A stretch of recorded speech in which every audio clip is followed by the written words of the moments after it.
9 experienced hikers fled their tent in the middle of the night, barefoot, in subzero temperatures. Whatever forced them out followed them into the darkness, and to this day no explanation fits all the evidence. In January of 1959, 9 young hikers from the Soviet Union began an expedition across the Ural Mountains.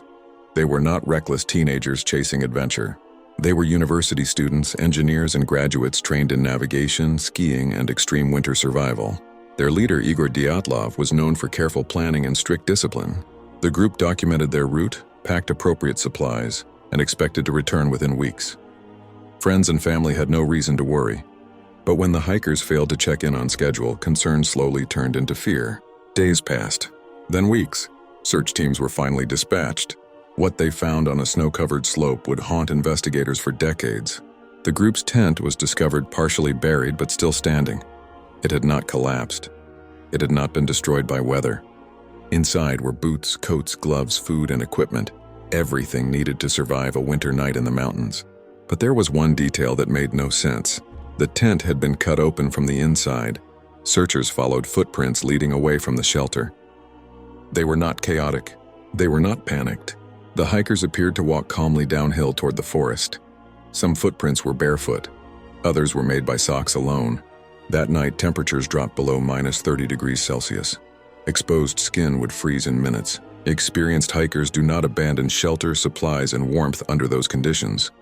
Not unless something more dangerous was outside. Near the tree line, the first bodies were found. They had died from hypothermia, but the positioning of the bodies suggested they had tried to return to the tent. Whatever happened had already driven them away once. And the search was only beginning.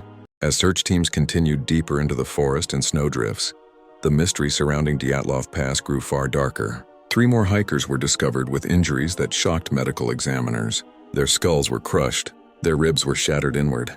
Doctors later stated the amount of force required to cause such damage was comparable to a high-speed vehicle collision or a massive impact.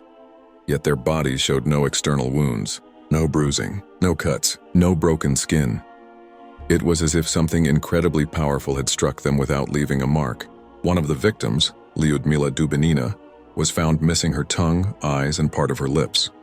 The surrounding tissue showed no signs of animal attack. Officials later suggested scavenging, but the explanation raised more questions than answers, especially considering where and how her body was found. Several of the hikers were discovered wearing clothing taken from others. This suggested they survived long enough to regroup, share resources, and attempt to stay alive. Some of that clothing later tested positive for radiation. The source of the radiation was never explained. Investigators noted that the deaths did not occur all at once. The hikers separated. They moved locations. They attempted to build shelter. They made fires. This was not a single sudden event. It unfolded over time. Authorities searched for evidence of other people but found none. There were no signs of a struggle, no footprints besides those belonging to the hikers themselves. An avalanche was proposed as the cause, but the tent was not buried. The slope angle was shallow, and experienced hikers would not flee an avalanche calmly and barefoot. Military testing was rumored. Some believed secret weapons or explosive shockwaves could explain the injuries, but no records were ever released and officials denied any operations in the area. The official Soviet conclusion was vague and unsettling. It stated the hikers died due to an unknown compelling force.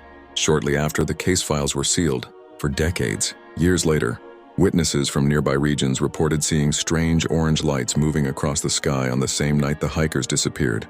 These reports were documented independently and resurfaced long after the case was closed. Local indigenous groups warned the mountain was dangerous and avoided the area entirely. They referred to it as a place where people should not travel. Modern researchers have proposed countless theories: slab avalanches, infrasound-induced panic, katabatic winds, secret military experiments, even psychological disorientation caused by extreme stress. But every theory fails to explain all of the evidence. Why cut the tent from the inside instead of using the entrance? Why leave calmly instead of running? Why walk downhill away from shelter? Why injuries without external trauma? Why radiation? Why did trained survivalists abandon logic, warmth, and equipment? Experienced hikers do not ignore survival instincts without a reason. More than 60 years later, the Dyatlov Pass incident remains unsolved, not because of exaggeration or myth, But because the evidence refuses to fit any explanation, something terrified 9 people enough to drive them into freezing darkness. And whatever it was, has never been identified. Don't forget to like, comment, and share. And if you want to follow along, just hit that subscribe button.